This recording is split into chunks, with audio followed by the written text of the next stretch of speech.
14 अगस्त सन 47 की दरमियानी रात 12 बजे आजाद रहे अपने इबादतगाहों, मस्जिदों या मंदिरों में जाने के लिए।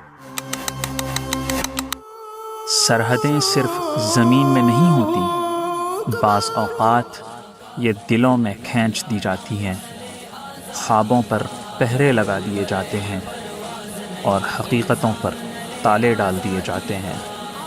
लेकिन सवाल ये है, क्या हर सरहद हमेशा कायम रहती है? क्या हर कहानी हमेशा वैसी ही रहती है जैसी हमें सुनाई जाती है? ये कहानी किसी सियासत की नहीं, बल्कि उन दिलों की है जो सरहदों के पार एक ही धड़कन में बंधे हैं। ये कहानी एक बगावत की है, एक ऐसी बगावत जो बंदूकों से नहीं बल्कि अल्फाज से लड़ी गई।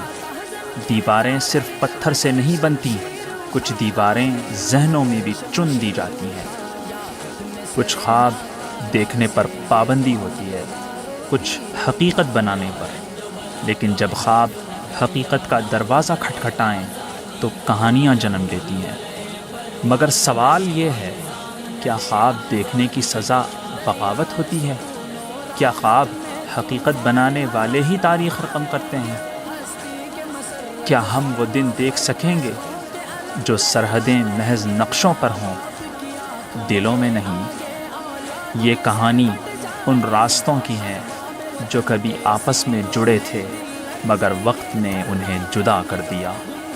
ये उन लफ्ज़ों की है जो बोले जाने के लिए तड़पते रहे मगर खामोशी की जंजीरों में कैद कर दिए गए। ये उन चेहरों की कहानी है जो माजी की धुंध में खो गए मगर जिनके ख्वाब अब भी जिंदा हैं। कुछ कहानियाँ पढ़ी नहीं जाती बल्कि महसूस की जाती हैं।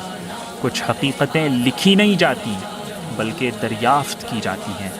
वो लोग जो तारीख़ बदलने की ताकत रखते हैं अक्सर ख़ुद तारीख़ का हिस्सा बनते हैं, खून से, आंसुओं से या फिर बगावत से।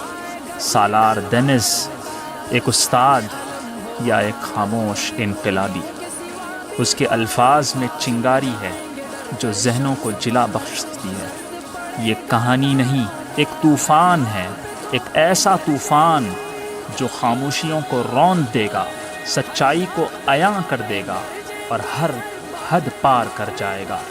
मगर क्या आप इसके लिए तैयार हैं? पढ़ना शुरू करें अगर हिम्मत है। सरहदों के पार, एक ऐसी कहानी जो हर हद पार कर जाए।